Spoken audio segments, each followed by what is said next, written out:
Podcast Answer Man, episode number 421. Entertaining, educational, and encouraging content that makes a difference. This is GSPN.TV. Join the community. Hi, this is Leo Laporte of This Week in Tech, and you're listening, you're smart, to Cliff Ravenscraft. He is the Podcast Answer Man.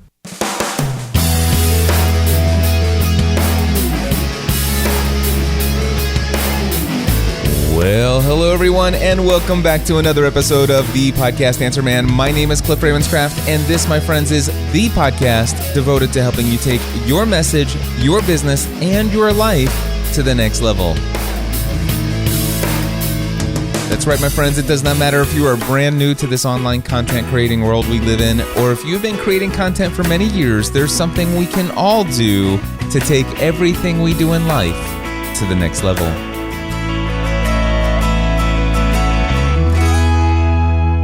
And well, my friends, taking things to the next level is obviously something that I'm extremely passionate about. And one of the things that I've tried to do in recent months is taking this podcast to the next level. And some might say, Cliff, you have achieved it, my friend.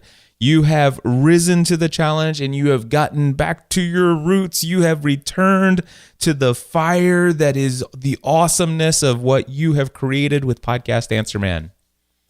And yet, there are some who might think, interesting what you've been doing with Podcast Answer Man lately. It's been valuable content. It might not necessarily be as appealing to me as what I've grown to come to look forward to in recent years with Podcast Answer Man. And well, the reality is that both of those things are absolutely true depending on who you are. Specifically, it depends on whether or not you're a relatively brand new podcaster or somebody who's getting ready to launch a podcast, somebody who is launching a podcast right now, or somebody who has just launched a podcast within the last couple weeks or months. If you are one of those folks, you probably have really enjoyed episode 409 through 418. If you are, however, someone who has been podcasting for the last, let's say, 3 or more years, and you've pretty much got all the technical details of the podcast down. You've pretty much selected all the equipment that you need, and it's very rare that you have the same type of technical questions as a new podcaster. Then episode 409 through 418 may seem a little bit basic in its depth of what's being discussed in the show. And, well, let me just give you a little history of what's been going on with Podcast Answer Man and my mindset behind it. For those who have been listening for a very long time, or at least since the beginning of this year, this show has been in flux. The podcast here at the beginning of the year kind of got a little wishy-washy. I would talk about things in Podcast Answer Man that maybe had nothing to do with podcasting at all, but had to do with more about my personal journey. Content that would more likely be suitable for another podcast that I do called Pursuing a Balanced Life. I found a lot of that leaking into this show. And, well, there were several people who really enjoyed that content coming over here. And there was a lot of feedback. Actually, not a lot, but there was a bit of feedback from some folks that says, you know what, this simply just does not live up to the title Podcast Answer Man. This isn't content related to podcasting. I come here to hear more about how to take my podcast to the next level. And here you're talking about your achievement in your latest physical fitness endeavors. And that's not what I'm here for. You know, and I hear that feedback, and every little bit of feedback that I get, it affects what I think about when it comes to the content that I'm creating. And so I've had a lot of thoughts going back and forth about what do I do with this show? Well, back at the end of June, I was preparing to leave for a 2-week family vacation to Europe. And I knew that I needed to record 3 episodes so that content would continue to come out while I was on vacation. And the thought occurred to me that, well, why not take the most common questions that brand new podcasters ask when they're starting a podcast? And so in episode 409 and 410 and 411, I did a 3-part series where I simply took the most frequently asked questions that came in from my podcasting A to Z students. I went in and looked up my webinars that I did with them, wrote down all the questions that they asked, and I took the ones that came up the most frequently from all my other previous sessions of A to Z, and I said, okay, I'm going to break these into episodes, and I'm just going to, in random order, select a question and just give answers off the top of my head. And this was actually pretty easy to produce when it came to those 3 episodes. I mean, it was a piece of cake. I just hit the record button and did my intro, asked the first question that was on the list, and gave my answer off the top of my head, went to the next question, boom, boom, boom, boom, boom, I was done. 3 episodes, easy as pie, and I got them edited tightly, and then I published one of them and then scheduled the other 2 for release while I was on vacation. Went great. I was getting some great responses from those episodes. People were saying like, hey, Cliff, it's great to hear you talking about the technical aspects of podcasting again, and really enjoyed this. And that positive feedback came a lot from the people who are relatively brand new podcasters. Well, here's the deal. I came back from vacation and I'm like, okay, I'm still not quite yet into work mode, and I needed to start moving forward with content. And so I had this question: do I go back to the kind of content that I was creating, where I could talk about things that I'm passionate about that may or may not be related to podcasting?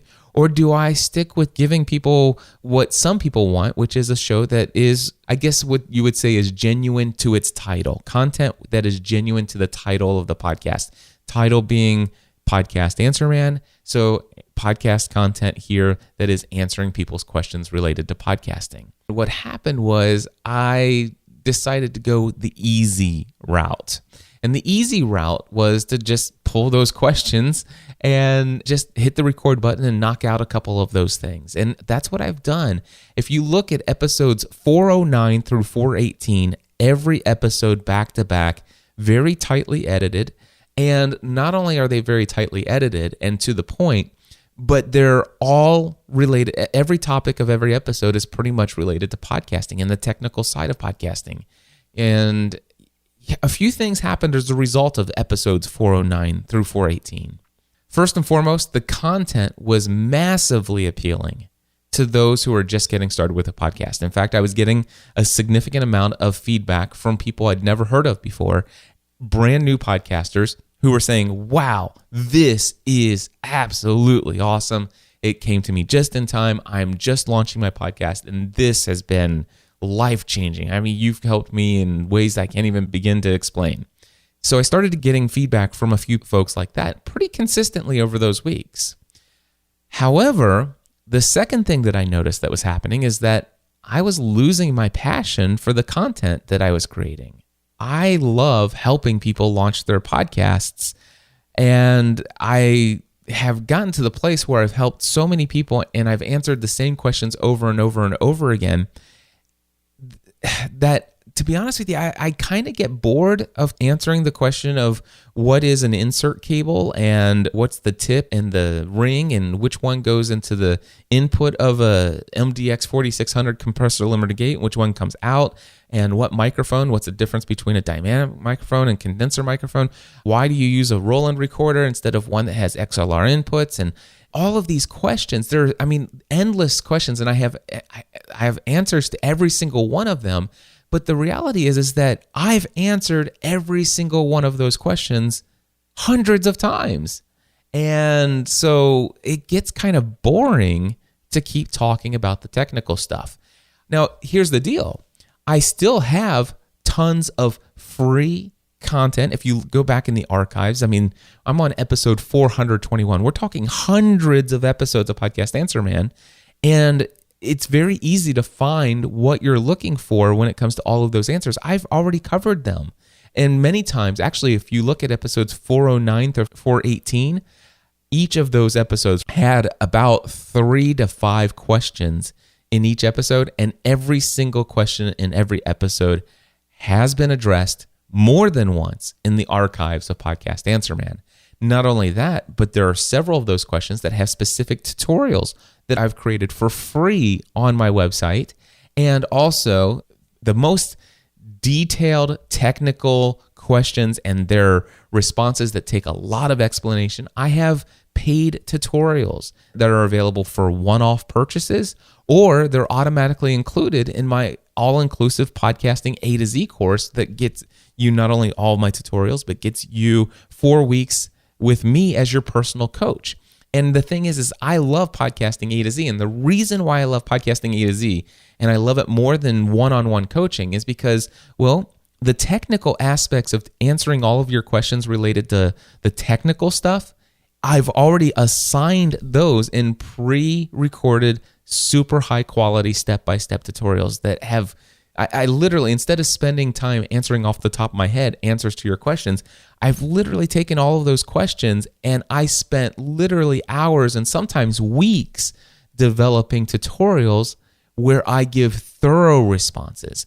And when somebody asks me something new that hasn't been asked before, which doesn't happen very much in podcasting A to Z anymore, what happens is I'm like, oh, that is a great question. And I will spend maybe 1, 2, or even 3 or 4 hours creating a short little 5 to 10 minute tutorial that specifically answers that question. And then I give it to that student, but then I keep it in an archive for all my future students who might ask that. And so I have no problem creating technical answers to questions, but it's just not something week after week that I look forward to. And what happened was I started to lose passion for creating content for this show. Even though it was easy to create it, it was boring for me.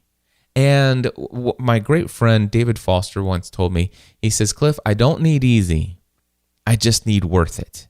And that's my friend David Foster. He was a pastor. He passed away a couple years ago. He was such a dear friend of mine. And that's one quote. And there's so many Fosterisms that I fell in love with, but that's one quote that has just stuck with me. I don't need easy. I just need worth it. I need me getting behind this microphone to be worth it. And to be quite honest with you, episodes 409 to 418, are they extremely valuable to new people? Yes. Were they super easy for me to produce? Yes. Were they worth it for me to do it? I could make the argument and I could try to force but long term, week after week, could I do it? No, it's just not worth it. I've already, it's inefficient for me because, well, you know, if you're a brand new podcaster and you have a question, go to podcastanswerman.com first and look in the sidebar and look at the section where it says posts I most often refer to. And then also there's a little section on the sidebar that says great way to browse my content. And look at the keywords, tons of keywords there. And click on keywords that you might be looking for. And if you don't find what you're looking for that way, then send me an email, cliff@podcastanswerman.com. And, you know, I'll see if I can link you up to some content that I've created that is related to that. And we'll go that way. But me creating the same stuff over and over again, my heart just wasn't in it. That's the second thing that I noticed from episodes 409 to 418. The third thing that I noticed, and this one is very important, is that I noticed that with the increased focus on the technical side of things, I was actually seeing fewer and fewer downloads each new week. And this is a trend from episode 409 all the way to 418. I started to notice that and this is the first time in a long time I've ever seen a decrease in the number of downloads, but I started to see people falling off. A majority of those who listen to my podcast, I would say 85, maybe even 90% of those who subscribe to Podcast Answer Man have a podcast already and have a successful podcast where they need no more assistance on what microphone, what equipment, how to hook it up. If they're doing podcast interview format, they've probably got 60 or 100 or even 200 episodes in the can already. These are the people who are subscribing. And I lost sight of that because of the very vocal minority of people who didn't like the fact that I wasn't covering new content related to the brand new podcaster every single week in Podcast Answer Man. I allowed myself to focus on that and change the format and the topics that I cover in the show, but I was losing people. Episodes 409, 418, it just wasn't there for me, but it just wasn't there for longtime podcasters who had come to enjoy something more from the show. And this came out in a conversation that I was having with Anna Charlotta.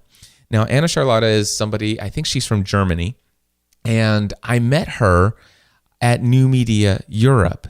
And she's been a listener for a very long time, and we've communicated in the past, but I got to meet her for the first time face-to-face at New Media Europe, and she made a point to talk to me about the recent episodes. And she had mentioned that she noticed a change, and she said, I kind of miss you talking about what's going on in your life and your business and your new goals and the things that you're approaching. I really miss that content. I mean, you've got some great content for the things that you've been talking about, but I really miss, I've noticed that you've changed over the last several episodes. And she's talking about 409 to 418, and she was right. And so Anna Charlotta got me to think a little bit further about the direction of Podcast Answer Man. Also, it reminded me of something that Michael Hyatt said to me several different times, but more specifically and most recently in an interview that I did here on Podcast Answer Man with Michael. This is Michael's quote. Listen to what he said. I'm going to click this play button here. Well, I've told you before, this is why I listen to your podcast. You know, it's not because I need more technical information on podcasting. Right now, I mean, the way I'm doing podcasting doesn't really require anything of me technically. I just listen to you because I like the way that you think about life, how you approach the problems you're trying to solve, and just your voice. So you could be talking about anything, and I'd be interested. I've lost sight of that, and I've regained my sight and my vision for this podcast moving forward. And Michael Hyatt, thank you for that quote. Anna Charlotta, thank you. And by the way, thank you to a lot of other people who reached out to me after episode 419. You see, episode 419 is different from episodes 409 to 418. Episode 419, I opened that episode with what I will call an opinion piece. And that's where I came and said, you know what? I want to talk about this thing that podcasts have been doing. They always bloat the front of their show with this begging of people, please rate my show in iTunes. It's the best way to help promote this podcast. And, you know, I just said, you know what? This is a little bit of a pet peeve of mine. And I got a little opinionated on it. And I shared my thoughts. And I said, no, that's not the right. Number one, quit doing it at the front of your show. And if you're going to do it at the end of the show. And, you know, I shared that. And then, of course, episode 419 was also 4 questions that will help you grow your business. And this was a result of just some conversations that I had with people at New Media Europe who said, I said, so how have you been doing? What have you been up to? Well, I'm just trying to grow my business. And when I asked them, what are you doing to grow your business? And it was all about just gaining more followers. And I'm like, you know what? Let me do a podcast episode where I give you 4 questions that are going to help you grow your business. And that is the kind of content that I love to create and I feel called to create. And episode 419 was more along the lines of what I want this show to be. Here's what I can tell you about what I want to do with Podcast Answer Man moving forward. Number 1, I'm going to focus the show's content on the things that I feel most passionate about. So I am going to bring more opinion pieces. I am going to bring topics that are related to things I'm learning in my own journey of building my business and the things that I'm experiencing in my own podcast creation, but even outside of podcast creation. And what I can tell you is that almost every episode will probably have something related to podcasting. However, it's not going to be a requirement of every single episode of this show. So, you know what? There's going to be a little bit of a balance. And the other thing that I notice is that in recent episodes of Podcast Answer Man and my other show, Pursuing a Balanced Life, I've actually been doing a bit of tight editing. And it's helped me to really cut down a lot on the somewhat just going off on tangents and stuff like that. Every now and then I'll go on a tangent and I'll ramble and I'm like way off point and I'm like, okay, that's could be valuable and interesting to hear, but maybe not as interesting as I thought now that I listen to it as I'm editing. And I found several times that I've had episodes of Podcast Answer Man from episodes 409 all the way to episode 420 that were originally more than an hour and 15 minutes in length when I recorded them. But if you look back at the most recent episodes, some of them are as short as 32 or 38 minutes. Cutting out almost half the content because, well, I just got off a little bit off topic. And so it has certainly added several hours to the podcast production process, but my shows sound better. And I think that I'm going to keep the tight editing, but I'm going to continue to move forward with the kind of content that I feel most led to share. Speaking of content I feel most led to share, I want to talk to you real quickly about my Pursuing a Balanced Life podcast. Now, this is a show that has radically transformed over the last several weeks as well. In fact, if you are not a subscriber to Pursuing a Balanced Life, I do want to encourage you to check it out. Even if you've checked out Pursuing a Balanced Life in the past, can I just beg of you to give it one more try? And I would suggest starting with episode 623. Now, the thing is that episode 623, 624, and 625, those 3 episodes, the most recent 3 episodes of Pursuing a Balanced Life, would technically be Podcast Answer Man episodes now with my new vision. Technically, those episodes are a better fit for Podcast Answer Man than they... And that's the conundrum that I have here. I have these 2 shows that really, if I think about the content that I feel led to create, I don't know why I have 2 different shows anymore. And that's something I do need to figure out. But what I can tell you is that for right now, Pursuing a Balanced Life is extremely valuable. If you're already an existing podcaster and you happen to have a bent towards building products and services or monetizing or building a business, things like that, if you are looking for the productivity and time management kind of things, getting a good plan of where you want to go in life, then Pursuing a Balanced Life, and specifically episodes 623, 624, 625, are something I encourage you to check out. Let me just tell you what they are real quick. Episode 623 is my full review of the book called The One Thing, and I think it's by Gary Keller. I went through and shared most of the highlights that I made in this book, and I read the highlight from the book and then gave you my thoughts after having thought about and processing through my mind what I read in that book. And it is the most powerful and most wonderful book review I've ever done. And so that's episode 623, my full review of the book, The One Thing. Episode 624 is basically me sharing with you what I want my life to look like over the next 10 to 20 years. That is the result of asking myself 4 or 5 questions that were inspired by the book, The One Thing. Specifically, how much money do I want to make in 10 to 20 years from now? How do I want to be known? Or what do I want to be known for? What do I want my life to look like? What kind of things am I doing on a daily basis? What do I do for work? What does my day look like? And what is it that drives me? Those are the questions that I asked myself, and I forced myself to spend about a week thinking about that and then specifically writing down those answers on my whiteboard. I have a giant whiteboard. And well, episode 624, titled, What Do I Want My Life to Look Like in 10 to 20 Years? I read to you everything I wrote in response to those questions. That, my friends, episode 624 is by far one of the most valuable podcast episodes I think I've ever recorded. Certainly within the top 5 out of over 3,300 podcast episodes. All right. And then episode 625, this most recent episode, is called My New Mission Statement. And I basically just share with you what my revised mission statement is now that I have answered those questions. And I'm just going to encourage you to go over to Pursuing a Balanced Life, episodes number 623, 624, and 625. Check it out. All right. Speaking of technical things related to podcasting, a correction to something that I've said back in episode 419. Remember I told you the best way to promote your podcast is not to get ratings and reviews, and I told you that technically it's all by downloads. I was wrong, and I want to clarify that and correct that here.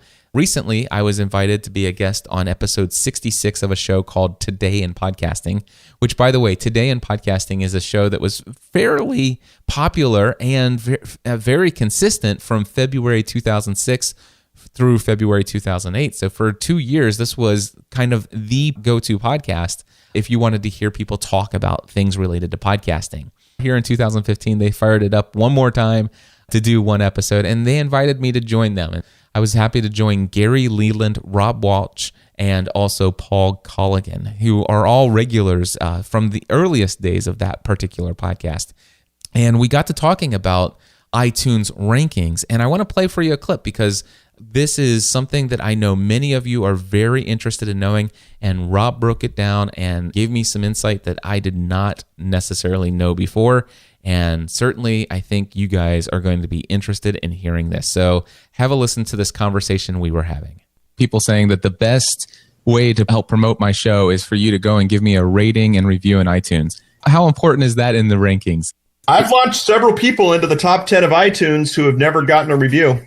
And Paul and I can tell you, we've looked at the numbers, we've done some experiments. The top 200 in iTunes is based on the number of new subscribers. And Gary and I and Derek from Skepticality did this in 2005. It's based on the number of new subscribers in the last week with a weighted average for 24, 48, and 72 hours. And Gary, you drove up it was Polish language podcast, the number one in iTunes by running a script. And back in the day when the script was broken, you could hit subscribe, unsubscribe, unsubscribe.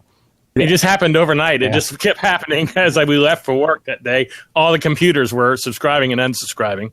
Yeah, there was a point in time when Gary, I, and Derek were like the only ones that knew this little secret because when iTunes first launched, and we weren't telling anybody. And then somebody on the Dig forums broke the news, and then the Apple fixed it.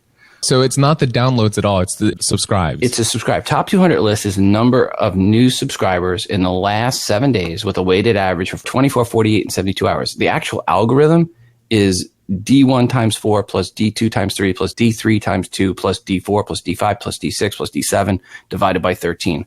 And if you run that algorithm over the total number of subscribers you get, it actually works out. And we've actually proved that when the apps launched in the App Store, I took my app downloads and ran that algorithm on it because back in the day, the app algorithm was the same as the podcast algorithm. And we were able to take the data and show that, that matched up exactly with what the downloads were for the app.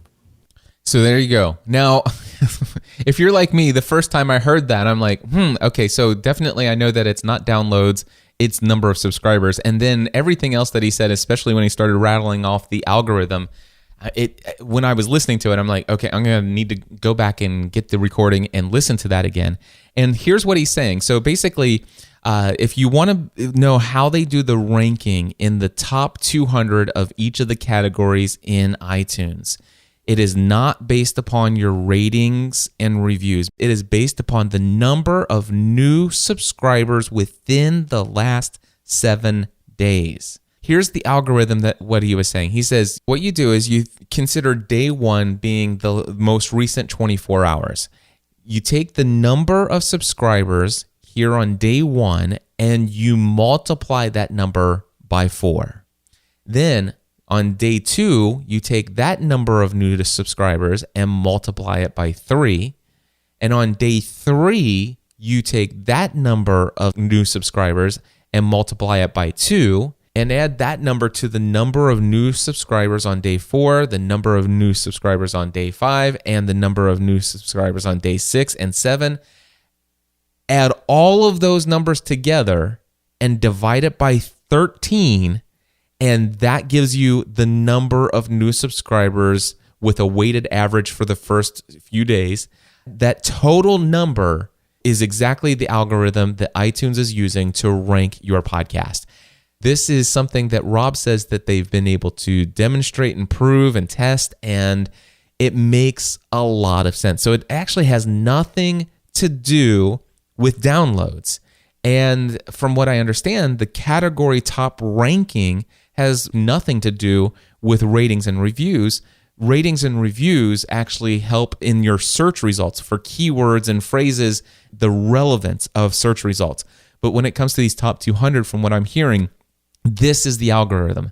Anyway, I thought that this would be valuable information to know for those of you who are eager to understand the way that your show is ranked. And so if you want to know how to rise in the rankings, then the idea is to drive new subscribers to your podcast using the Apple Podcasts app or the iTunes podcast app on their desktop. Those are the ways to generate new subscribers. And one of the other things that came out in the episode was that it doesn't take a lot of new subscribes to move you up the list. So what happens is people are actually telling their audience to go leave ratings and reviews. And what's happening is people are actually responding to that request. And these are people who have been using other apps. They haven't been using iTunes. They haven't been using the Podcasts app. And these are listeners who are going, and let's just say if you were to get 10 people from your audience this week to go and leave you a rating and review in iTunes or in the Podcasts app, if they go and do that, if just 1, 2, or even 3 of those people decide to actually click the subscribe button in that software for the very first time, that, my friends, is what's causing you to jump up in the rankings. It's not the actual written review or the rating that they give you. Little bit of insight that I thought I'd bring to you. I hope that's been valuable. Well, hey, my friends, I have an interview that I did with my great friend, Ray Edwards. We're going to talk about selling things and being more effective in doing that. But before I do, let me just give you one real quick plug. My Podcasting A to Z course coming up Monday, October 26th. If you are out there and you are getting ready to launch a podcast and you would like to have access to every single tutorial that I've ever created, not only that, but I give them to you in an order that makes sense, that walks you through the step-by-step process of launching your show, and also giving you access to me as your personal coach for an entire 4-week period of time, then head over to podcastingatoz.com today. My next session, again, starts Monday, October 26th. This will be the final session for 2015, and it is also the final opportunity to get in at the current price, because in 2016, the price is going up. So again, head over to podcastingatoz.com for more information. If you have any questions about the course, you can email me, cliff@podcastanswerman.com. And without any further ado, here is my interview with my great friend, Ray Edwards.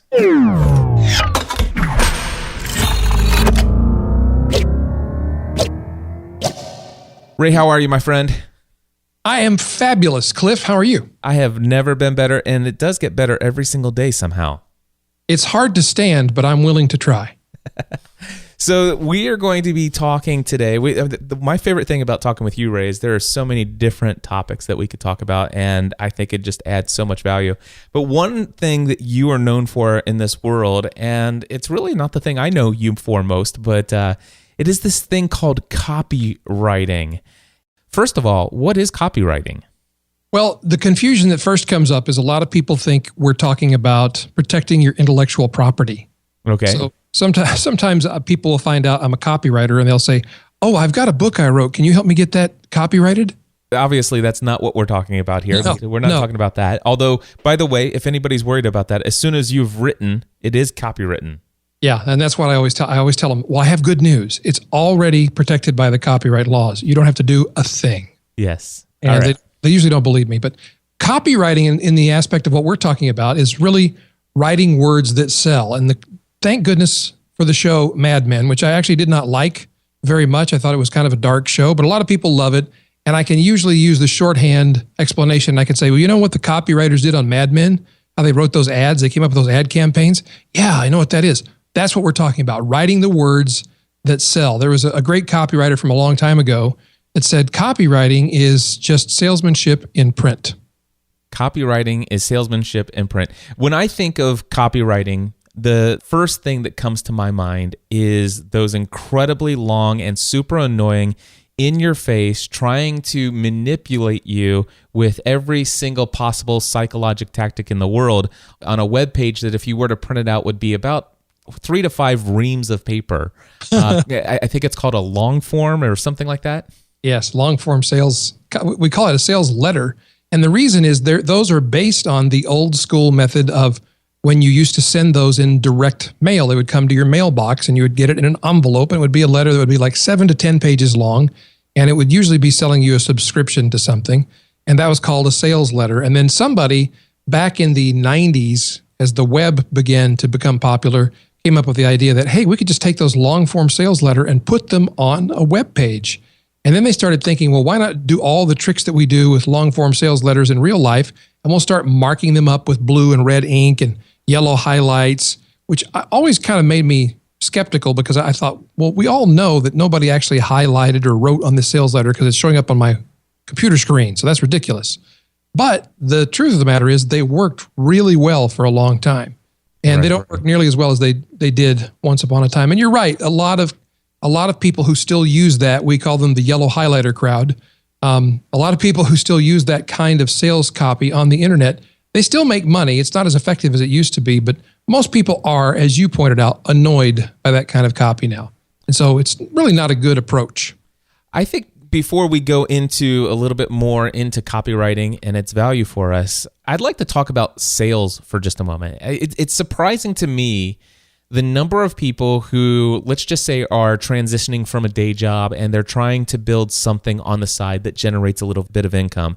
And for the most part, I found people, they seem to want to get to a place where they can just create content and that they become so popular that they have hundreds of thousands of downloads every single month or even every week for some of them. And they want to just sell a couple advertising sponsorships, and that's how they want to generate all their income. When you start talking about creating valuable products and services and actually creating a business where your podcast is really just a tool for people to get to know, like, and trust you so that they feel comfortable buying from you, I find that a lot of people who have the ability to create a business where they have products and services struggle with the idea of selling something to people. They feel like, for some reason, if they have something to sell, selling is a bad thing. Where does that mindset come from? Do you have any thoughts on that? I know that's a prevalent mindset, and I think very much it comes from old school sales training. There was a book, I won't name the book, but there was a book that was written about selling. It was very popular. It still is, actually. And the first chapter of the book, the person who wrote it describes how he really became good at selling when he learned to look at his prospects as if they were a bag of groceries. And that just feels all kinds of wrong to me. And I think it does to most people. And so that's what we sense when we're being sold to in a pushy or manipulative way.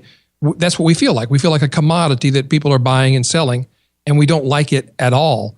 And I have a whole different attitude about sales. And in fact, if you want to really dig into this, just philosophically about how the right way to sell is, I really suggest a book by Bob Burg. It's called The Go-Giver. And it's all about how we're really, if we want to succeed in life, we start by giving value. And the first part of that is what a lot of bloggers and podcasters and online content creators already have. They have great content. They're giving value, but they expect to be discovered. It's like the musician who goes to Nashville and has this fantasy that if I just play my guitar and play my songs on the sidewalk, somebody in the music business will hear me and I'll be discovered and then I'll become famous.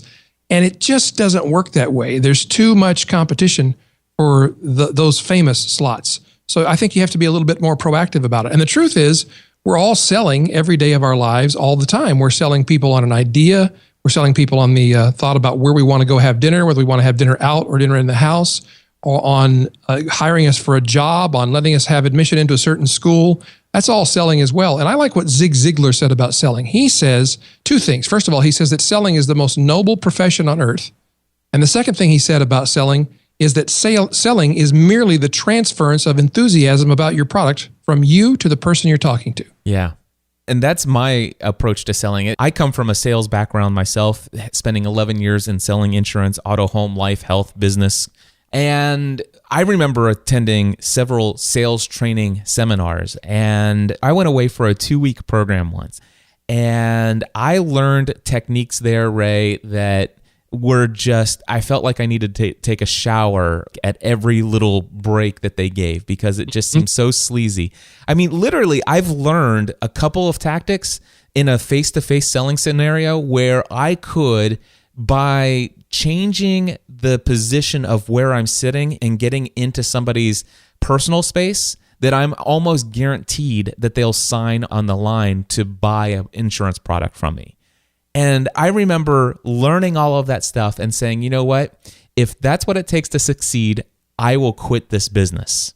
Yep. And of course, that's not why I left that business. In fact, I took everything that I learned there and vowed never to do it and find a different way to approach it, and ended up actually having more success than everybody else that went through that course. But I do love to sell. And here's why I love to sell. I love to sell because as a man of integrity, I only want to sell something that I know and believe with every fiber of my being is going to make someone else's life better and provide value in some way, shape, or form. I can't do it otherwise. And if I believe in the product or service that I'm selling, I'm of the thought and the opinion that if I don't sell this to them, and even if it's not something like they're, for example, one of the things that I've been selling lately is not something that generates income for me. I'm trying to sell people, especially those listening to this podcast, those people who are working 12 to 14 hours a day. My number one thing that I'm trying to sell right now is this idea of working out 6 days a week, every single week for the rest of your life. And it's working because I bought that idea from you. I didn't pay money for it, but I bought into the idea. And that's exactly what I was talking about earlier. We're selling all the time. Exactly. So selling is good.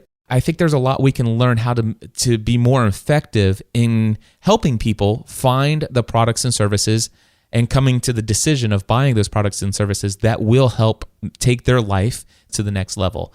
Now, Ray, I have always relied on my communication through my words. I was a face-to-face sales guy for so many years. And then, I found that I have a true love and joy for getting behind a microphone and sharing my passion with the world. And that shared enthusiasm sells other people on different things. But I struggle with the written word when it comes to sitting down and forcing myself to come up with some method of convincing somebody with words on buying something. So tell us, how can copywriting help, and what are some tips on making that more effective for those of us who struggle in this area? Well, it's a great question, and there's a couple of answers I think that'll be helpful to you and to listeners who are struggling with this same thing. And the first answer is you already know how to sell. You do it naturally when you're talking about your fitness, for instance.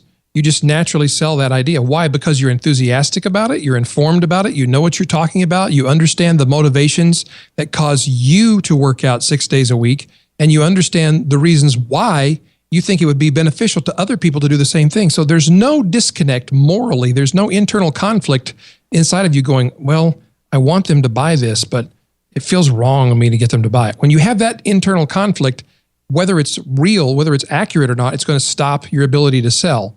And so first of all, you've got to get straight about, is this congruous with who I am and what I believe? And if it is, then that means that you're selling something that benefits other people. You're attempting to convince them to do something that's in their best interest. And I think that's the only way we can sell with integrity. And in fact, Seth Godin had a great definition about the difference between manipulation and persuasion. And he says that manipulation is what happens when you later regret the decision that you made. And persuasion is what happens when you later celebrate the decision that you made. And so part of it is intent. You have good intent for the other person. Now it's possible, and let's stop and think about this for a minute. Is it possible for me to have great intent but have the wrong idea?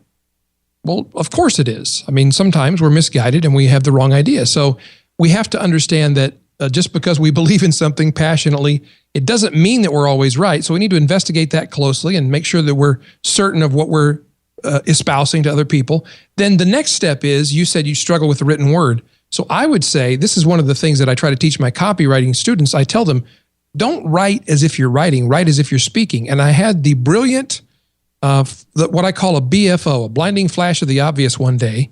And I realized, well, if I want them to write like they're speaking, why not just have them speak, and we'll record it and have it transcribed. So I love that. One of the best ways you can get a good sales presentation down into words on paper or on a screen is to sit down with somebody who's a friend of yours and enthusiastically describe to them your product or your service or whatever you're trying to sell, and let them ask you questions. Just tell them, you're just free to interrupt me if you have a question. Stop me and say, wait a minute, Cliff, I don't know if I buy that idea. Why do you think that's true? And just forget about the recorder and just have a conversation with your friend. And when you look at the transcription, you'll find that 70 to 80% of your writing is done. Nice. I like that. And it all sounds like you. It doesn't sound like some weird version of you that tried to be a salesperson. And it's one thing to have this great ethos, this feeling of, I just want to help people. I just want to serve people. I want to give great content. And I hope they will naturally decide to buy from me. And the fact of the matter is, if you're not providing them with a path that leads to the decision to buy or not buy, then you're not going to have the amount of sales that you probably want and need. So one mistake that people make is they make it all about technique. They make selling all about technique. I'll learn all these tricks about how to hold my body and about, what to say to people so they can manipulate them into doing what I want them to do, ask them certain questions, and tie them down to a certain position and back them into a corner and get them to buy. And that's all technique, and it's all slimy and filthy, and you don't want to do that. On the other hand, the other approach is I'll just be a good guy. I'll give away plenty of free stuff, and people will love me so much they'll buy from me. That is also a mistake because usually people won't buy from you. So what's the middle way? Well, the middle way is you start with the ethical concern about serving people and serving people only, whether they buy from you or not.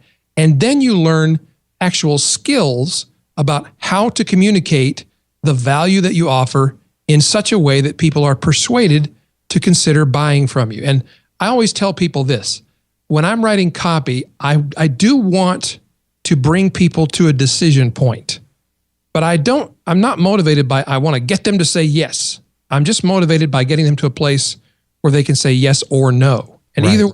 either answer is fine, whatever's right for them, but I want them to make a decision because most of us don't make decisions. We avoid decisions like crazy. So that's why it's important that you write and you use a structure and a framework and a technique, if you will, that brings people to that point. And I think of myself as the shepherd that leads them there. And I'm protecting them. I'm taking care of their best interest. I just want them to make a decision. I like that. It does come down to the fact that we can be the nice guy, we can provide all this value, and we can have products and services, but we can't just assume that people are going to know about those products and services, or even if they know them, we can't just assume that they're going to make that logical decision of saying, I should sign up for that. Sometimes folks, like you said, just need to have the opportunity to say yes or no, to be faced with the decision. If they're not faced with the decision, the thought of having that decision really doesn't come up. It's like, oh yeah, I know Cliff has that A to Z course. But when I come to a podcast episode, or if I'm writing an email to my mailing list and say, hey guys, my next course is coming up, would you like to sign up? If so, please click the link below. Well, that's exactly right. And I know that many people have had the experience of giving and giving and giving and wondering, why doesn't anybody buy? I put a link in my sidebar to my product. I did send an email that had a link to the product, and yet so often I go to the page where the product is being offered for sale, and there's no rationale for why you should buy it. What's the benefit to my buying it? And we presume that people are going to think through that whole process and figure it out on their own. And I say we're all too busy for that. You need to help me make the decision. You need to provide me with the benefits of your product and why it's right for me. And you need to answer what are my most likely questions about the product. You need to show me that it's worked for you, it's worked for other people, and the reasons why I should go ahead and make the purchase now, and then invite me to make a purchase decision. And you don't have to be pushy or sleazy or slimy about it. In fact, I have a little acronym that I use that you can use to structure a quick sales message. And it's not like, this won't make you the master of all copywriting, but it will give you just a framework to use to write your next sales message. And I could share that in about 3 minutes if you'd like. Is it Pastor? It is. I would love to hear it. I've heard it before because I've heard you speak several times on this, but I do love this acronym. So go ahead and share it with our audience here. So it's Pastor, Pastor, and it's not about being a preacher. It's about being a shepherd. That's the original meaning of that word. And what does the shepherd do? The shepherd cares for and protects the sheep. Now, we know that, later the sheep may end up being dinner, but while they're in the care of the pastor, they're protected. And, most people who are in that profession develop a love and an adoration for the flock that they're protecting. So if you think of your customers, your readers, your listeners as the flock, and your job is to protect them as a shepherd, you have a whole different attitude towards selling. And the letters of the word pastor stand for the outline of how you can write a message to them about making a buying decision. P stands for the person and the problem that they face. So you acknowledge who they are. You get a real picture in your mind of who you're writing to, what their life situation is like, and the problem that is plaguing them that your product solves. What's the pain that this problem causes them? Maybe the pain is they're physically out of shape and they're really beginning to notice it, both in terms of their appearance and how they feel overall. And you describe the problem and you let them know that, yes, I understand what your problem is. In fact, I'd like you to take a look at what will happen if you don't solve that problem. That leads to the A in Pastor, which is for amplify the results of not solving the problem. In other words, you're showing them, well, what's the cost of just doing nothing? What's the cost of just keeping on doing what I've been doing? Because there will be a cost eventually. And it's not manipulative. I think it's doing people a service, because if I'm, for instance, selling people on a program where I help them stop smoking, they need to understand the consequences of continuing to smoke cigarettes. Right. And the consequences are horrible. Now, you don't necessarily want to indulge in any kind of, gross fear mongering, but you need to let them know heart disease and cancer are probably in your future. That's not manipulation. That's just reality. That's amplifying the consequences of not solving the problem. Again, we are creatures that are great at denial, and we will deny the reality of what might happen to us if we don't change our behavior or change the way we're approaching a certain situation. So it's fair, it's good, it's in your service for somebody to point that out to you. The S in Pastor stands for the story and the solution. And usually I recommend that you write what your story is, because you're normally sharing something that you've faced and overcome yourself. So tell that story. Like, you do a great job of telling the story of your fitness journey and how you've had ups and downs and challenges and where that all came from, and then what you've done to overcome it and why. You tell that whole story. And I'm telling you, every time I hear you say that stuff, when you tell that story, it gets me all over again. It fires me back up. It makes me recommit to my own fitness goals because of the story that you tell. And, if you sold a product about fitness, I would buy it. Yeah. But you don't. You're just selling an idea, which, by the way, I said just selling an idea. I should remove the word just. Ideas change history. Yes. And even if you never want to charge people $1 for what you're doing, I bet you want to change the world in some important way. And if you want to do that, you need to learn how to communicate. Think about the world changers who had this communication thing mastered. They were selling ideas. Martin Luther King was selling an idea. President John Kennedy was selling an idea that we would go to the moon. And you can make your own list of people who were selling these ideas that changed history. So that's your solution, is your idea. And then T in Pastor stands for testimony. That's just offering proof that it not only works for you, the solution works for you, but it works for other people. Here are stories of people who've done the same thing. And you offer your own testimony on your social media accounts where you show pictures of yourself. I mean, there's that amazing picture where you're standing inside the old pants you used to wear. Yep. There could be two of Cliff in there now because he's shrunk so much. And there's that picture where you showed the muscle, where you have the muscle definition on your arm where you're flexing your muscle. That one inspired me. Is like, I need to start lifting weights. See, that's the power of persuasion. Absolutely. And it's for my benefit. And then O is the offer. This is what it's basically saying, this is what I have to sell if you're going to sell a product or a service. And while you do need to talk about, well, if I'm a copywriter, then I'm going to sell you, I'm going to write a blog post, and I'm going to write a show notes summary for you each week, and I'm going to write an email a week for your list, like the person was talking with you about. You ultimately decided that was not for you, but that was the offer they were making. Yeah. And whatever you're selling, just remember that the offer is really not about the deliverables, like that was a list of deliverables, but what the real offer is I will provide you with a way to express in your voice things that will cause more people to engage with you and buy from you. So you're really selling the result. If it's fitness, you're not selling a bunch of DVDs and a wall chart and a meal planner. What you're selling is the transformation from flabby to fit, from looking like the Pillsbury Doughboy to having that six-pack set of abs that make people look at you and say, what have you been doing? You're selling that transformation. Is that the R then, result? The R is the result. It's actually two R's. It's the result and the request for an action. So you're selling the result, and then you're asking for them to take an action. You're asking for a response.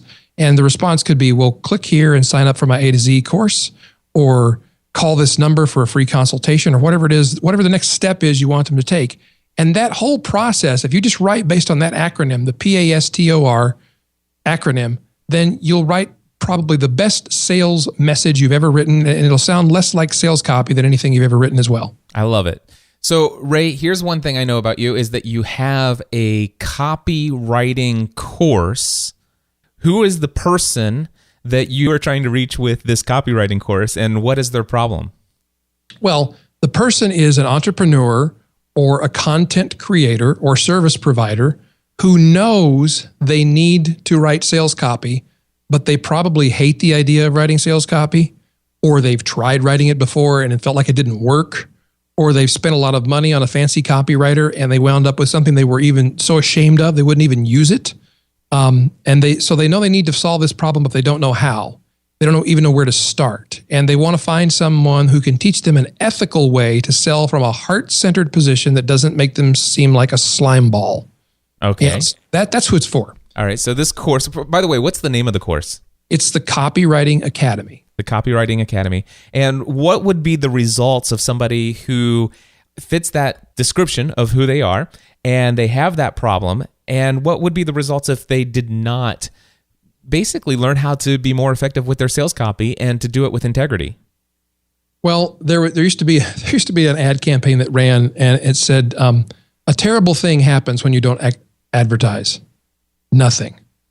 And the point was, if you don't advertise and market, you don't make any sales. And so I think the cost of not learning how to express your sales message in an ethical, persuasive, and yet heart-centered way, the cost of that is you won't get people to buy your products.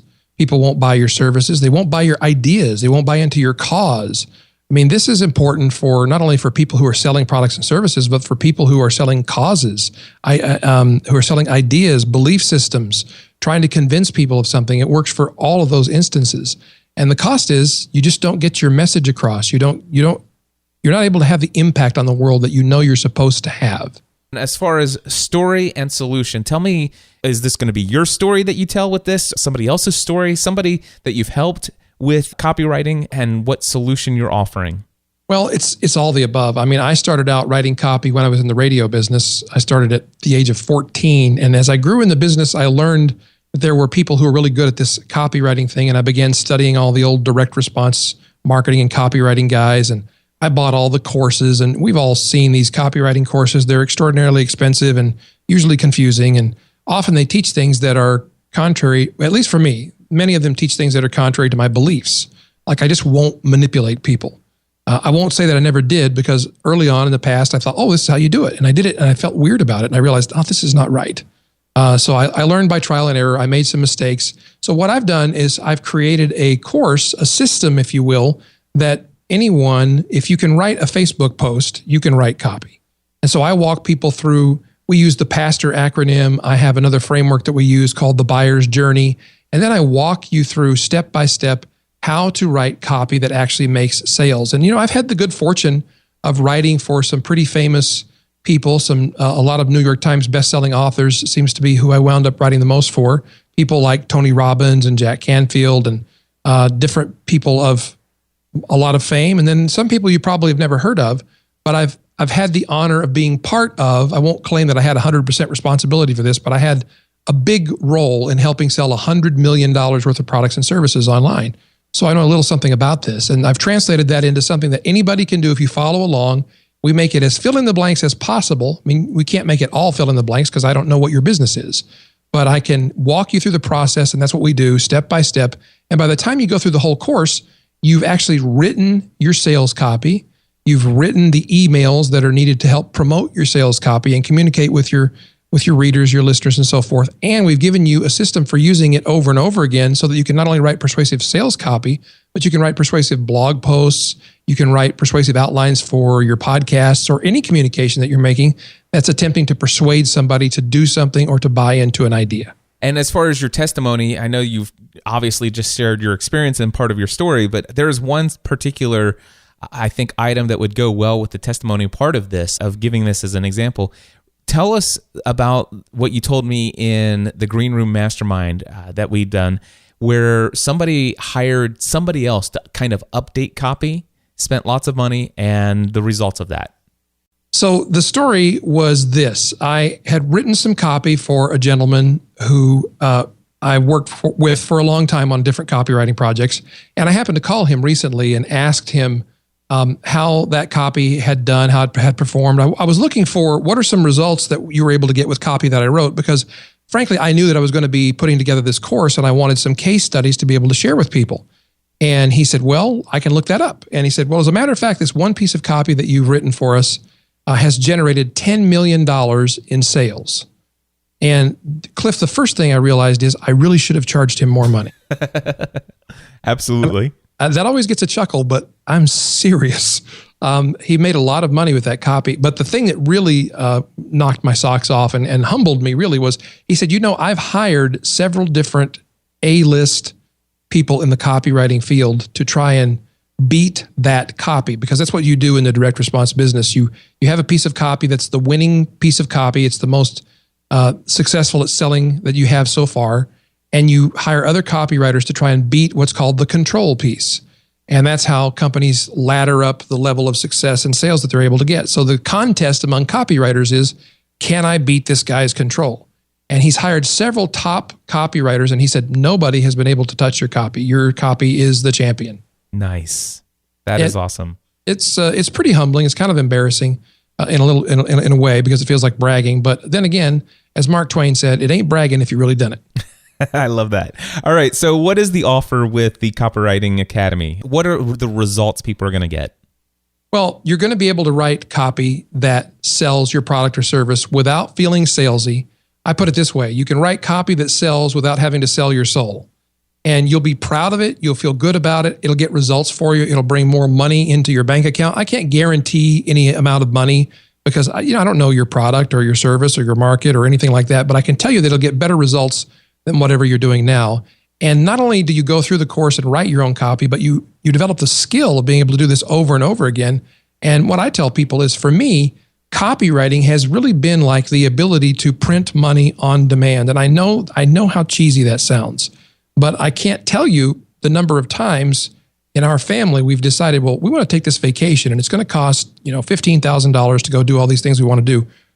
We don't have that in the budget. What shall we do? And I would say, well, I will come up with a promotion. I will write the copy for it and send it out to my email list, and we'll see if we can generate enough money to do that very thing that we want. And it's never failed to work for us. So if that's not money on demand, I don't know what is. Yeah. I've actually been able to do that with my own mailing list. In fact, that's how Podcasting A to Z got started originally, was that I needed money to go on a cruise for myself and my entire family. And I needed $16,000 within 2 months. And at the time, that was a lot of money. I needed it within the next couple of weeks. And I'm like, what am I going to do? And I came to our mastermind group and they said, hey, what about this idea of a course? And so I did that, and I'm like, okay, so I'm going to build this course out. This is what the offer is going to be. This is what the results are going to be. And then I went to my mailing list, and then I forced myself to copyright the sales letter to my mailing list. And within the next 3.5 weeks, I made $16,000. Imagine that.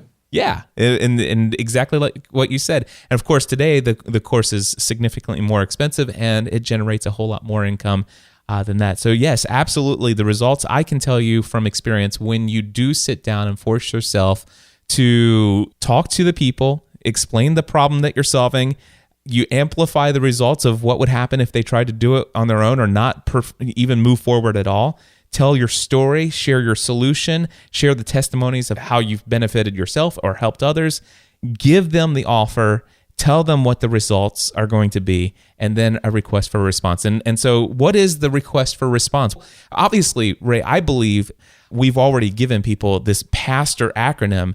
I think if you just take that acronym and start using that in your approach to communicating the products and services you have, that's going to be valuable in of itself. But if people want to take this to the next level and they want to know more about the Copywriting Academy, please, what is the response? What is it that they should do?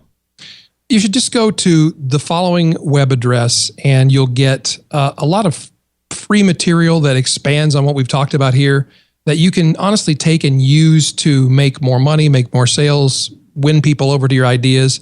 And we'll invite you at some point to become part of the Copywriting Academy. But if it's not right for you, I have no problem with that, because I feel like I want to provide value to people, even in my marketing. I don't want anybody to read any marketing from me that they didn't get value from. So we provide tons of value up front. And then if you feel like you need to be part of the Academy, then we'd love to have you be part of that. And you can find all that by going to rayedwards.com/Cliff. Awesome. rayedwards.com/Cliff.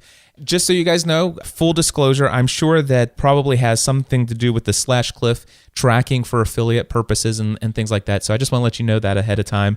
And here's the deal. I know, love, and trust Ray Edwards. Otherwise, I would not have him on this show to promote this course. I know this man is an expert at copywriting and can help you take your sales to the next level. And so I highly encourage you to check it out. One of the things I love that you're doing is that if they go to rayedwards.com/Cliff, It's not immediately sign up now. You're going to give them the opportunity to see the value that you offer. What kind of content can they expect over the next couple of weeks if they sign up over there at rayedwards.com/Cliff? We've got 3 different training videos that we're releasing, and they are not disguised sales pitches. They are actual content that you can use. There'll be exercises for you to go put into practice. And then we're also going to have a training webinar. And then after we have the webinar, there'll be the opportunity to join the academy if you want to. And if you don't want to, if you just get what you need from the free material and you go make a bunch of money, a bunch of sales, or you convince a lot of people of the idea or whatever your message is for the world, I could not be happier. I love what I do. I love helping people communicate their ideas and their messages and their stories in a better, more effective, more persuasive way. And if that's all I ever do for you, then I'll be a happy man. That's awesome. Friends, it's absolutely free to get that free content that he's talking about. Head over to rayedwards.com/Cliff. Sign up today.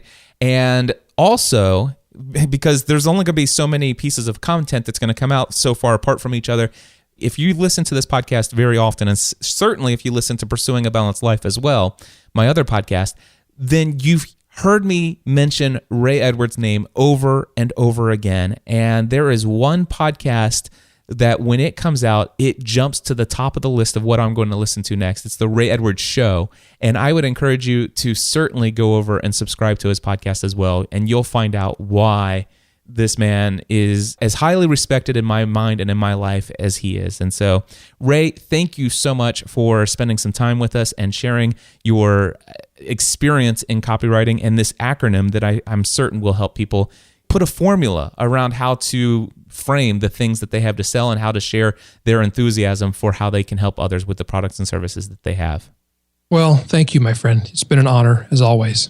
Helping you take everything you do to the next level.